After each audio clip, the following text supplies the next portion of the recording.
When I was about 12 years old, I remember having a conversation with a friend, and we were debating what happens after death. I shared my elaborate theories of the afterlife and reincarnation, and all she responded with was, "What if when we die, we're still aware of what's going on around us, but all we see is the blackness behind our closed eyelids?" She said it as more of a statement than a question, and with one sentence, my whole rainbows and butterflies, best of both worlds theory came crashing down. What if we are doomed to spend the rest of our time after death doing nothing but staring into darkness? I mean, it can't be that bad, right? It's only eternity after all. Reincarnation, the afterlife, or endless darkness. The fact that no one knows what happens after you die except for the people who are already dead has bothered me since I was a child. I believe in reincarnation as well as the afterlife, maybe just to make myself feel better that the reality may very well be endless darkness. The thought that this is not the only life that we will live can be comforting.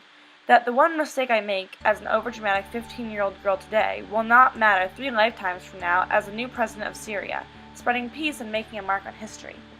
Or even 5 lifetimes from now as an old Chinese man eating supper with my family somewhere in the valley. The idea that nothing is permanent and that life goes on, even when you don't, is comforting during the moments where you mess up. It's nice to find some form of peace when you feel like all hope is lost. And reincarnation explains a lot. Let's say you are having a conversation with a friend in the park. You two are talking about getting jobs for the summer, and suddenly your friend says that her parents are making her get a job at a local restaurant in order to pay for a new car she'd been asking for. You stop abruptly and replay your friend's voice over and over again, saying the name of the restaurant. You've had this exact conversation before. You disregard this feeling as déjà vu, but maybe you really have been in an extremely similar situation before. The same goes for odd dreams that seem so vivid that they feel real. Or even reoccurring dreams. Maybe they are all just visions of something that happened once in your past lives. As I grew into my spoiled preteen years, I decided that reincarnation was not good enough explanation for me. I thought that, sure, you get to live 1,000 lifetimes, and even if you don't remember anything from your past lives, you can't go on forever, can you? How many times can you refold the same piece of paper before it rips in the center? How many times can something be recycled before it dissipates? Maybe after many lifetimes of dying and being reborn into someone new, you'd eventually get to lay on a hammock on the hot beach while sipping lemonade, or skiing on the largest mountain you could think of if that's what you're into. You'd wear white to match your wings and halo, while reading your favorite book, anything you could ever ask for at the snap of your fingers. The days would be longer and you'd have no obligations. You would kick back and relax in heaven, almost as if replenishing yourself after all your hard work that had been done on earth.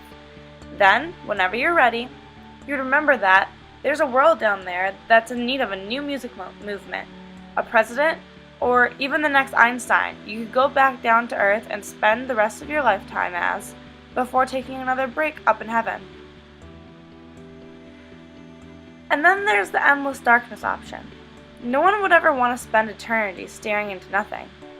But in this option, there's no you to stare, no you to get used to it.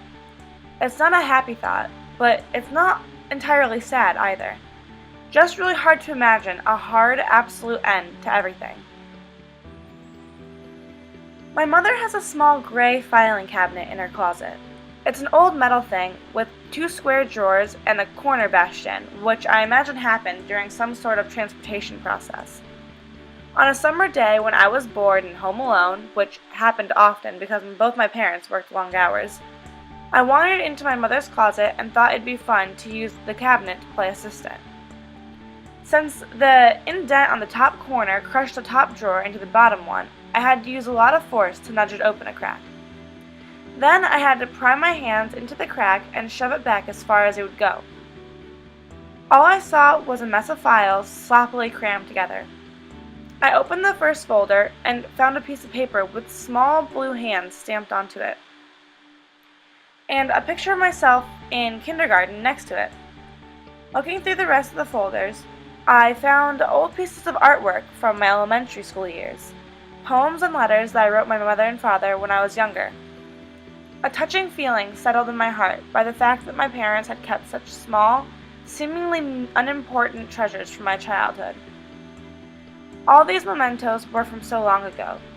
Before I thought I was only 12 years old, but then I realized I was only 12 years old. These keepsakes seemed like a lifetime ago, but in reality they were only 6 or 7 years ago. My mind quickly began doing what it does best, overthinking. Thoughts of growing old and sitting in a nursery home, gray-haired and weak-eyed, wondering where the time had went, suddenly rushed through my head as I began to fear the unknown. Death.